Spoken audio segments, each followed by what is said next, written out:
Do you remember the first hip hop song you ever heard? Because your uncle was the one that gave you a tape, right? When you were really young, and Right. it was like recorded songs off the radio. Right.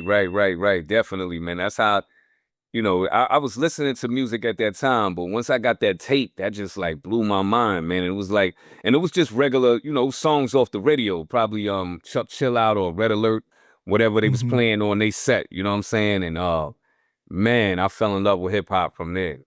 But I wasn't thinking about rapping till down the line, you know what I mean? Because that was early. When he gave me that tape, I probably was like 5 or, 4 or 5. Right. Word. And on there was what you call it, the song "Sexy" and everything, right? From Yeah. Grand Grand Poobah. Poobah. Yeah, Masters of the Ceremony. Right. Yes, that's the Sonic and all of that, man. A bunch of dope records. So what would you say is the song that like changed your life as far as like that made you want to rap? Like, nah, I got to do this now. It wasn't a song that made me want to rap. It was my uncle. Cause he came when he came to live with us, and he had so many composition books with rhymes, and he never recorded, he never put out music. And so, he just had all his rhymes memorized, and he used to say them to me. I used to ask him to kick me the rhyme again, and then I memorized all his songs. Like I memorized like plenty of his verses. You know what I'm saying? So Right. that's what It, made me want to do it. From looking up to my uncle, because we didn't have a male figure in the house, man, and I always looked up to my uncle, man. So and rest in peace to my Uncle Ray, man. That's my uncle right there. I love him. right. Uncle Ray. So Uncle Ray was the one that came to live with you guys after he got out of prison, and that was where he was an incredible MC himself, and that's what Yeah, inspired you, right? definitely.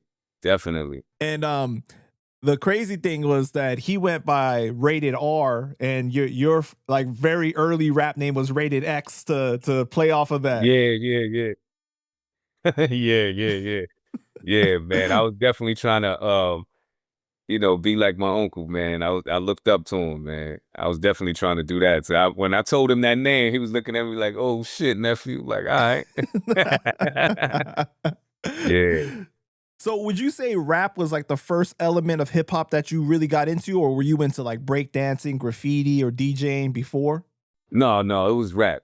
It was definitely rap. It was rap. Yeah, I loved it. I loved the graffiti though. I loved a lot of my homeboys used to get busy all over the Mhm. neighborhood and dancing. And I wasn't a dancer, and I didn't know nobody like well, I knew people that was DJs within my vicinity and shit, but I never wanted to, it never drew me to want to do it, you know what I'm saying? So but rapping was just like, yeah, man, that's it. Like I wanted to be, because I was always creative. I was always drawing, or I was always creating something. Even when I had my toys, I used to line them up and set them up in different spots, like and be having a whole cartoon playing out in my head. You know what I mean? I was always creating. Right. When my toys would break, I would put a leg from another toy onto a toy, and you know what I mean?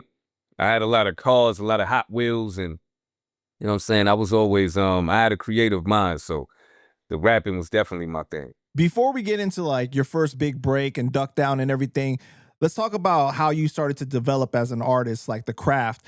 Like during those early days, like were you doing ciphers? Were you doing battles and stuff like that? Like as a teenager? Oh yeah, definitely, man. That was my thing. I used to ride my bike, all over Brooklyn into Brownsville, to Bed-Stuy, East New York, and just riding with my homeboys. We would be going somewhere, or just riding.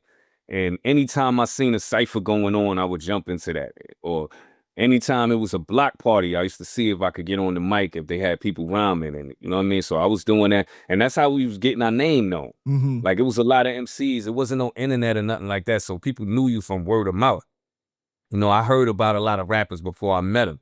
You know what I'm saying? They be like, yo, such and such get busy. He from Southern, you know what I mean? And they'll say a piece of his rhyme or something like, so that's how you was getting known. So I was always down for that, man.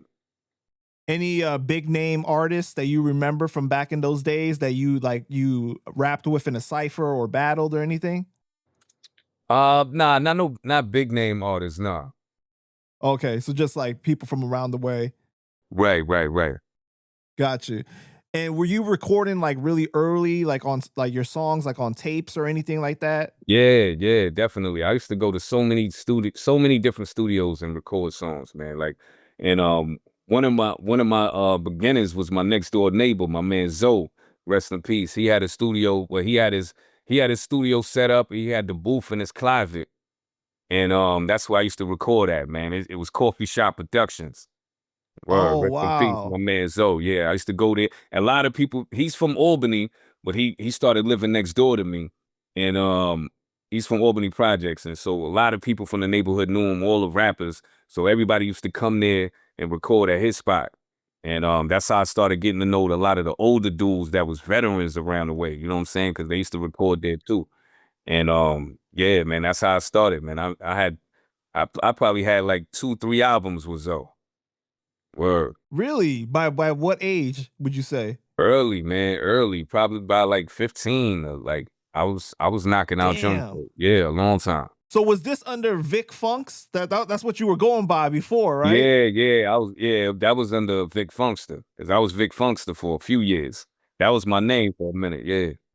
And then, so what made you want to change to Ruste Juxxman? Because that's what you had it as before you shortened it, right? Yeah, yeah. Well, that's when I started getting into hustling, and I was on the block and doing a lot of shit, and I wanted to change my name to something harder. And what really made me want to change it was I remember it was something about the youngsters. They had came out, and I think they was saying like the illy Philly funksters. Mhm. And I was like, damn, like I wanted to change my name, so I didn't want to come out with that and it sounded like I was biting that. So I wanted to change it. And that's when one day I was sitting on the steps and I just making up names and I just came up with Ruste Juxx, man. And then I was like, yeah, that's the one. See, this is what I love about the story that you just said, because it shows the importance of originality during that time. Like, you couldn't even appear Yeah. to be like biting somebody. Like, you would get clown for that, you know? Yeah, even though I had the name for years, I still, if I was gonna come out with music, nobody would know. You know what I mean? Like, Like it'll sound like to them like I'm trying to bite. So Yeah, for yeah. sure, man.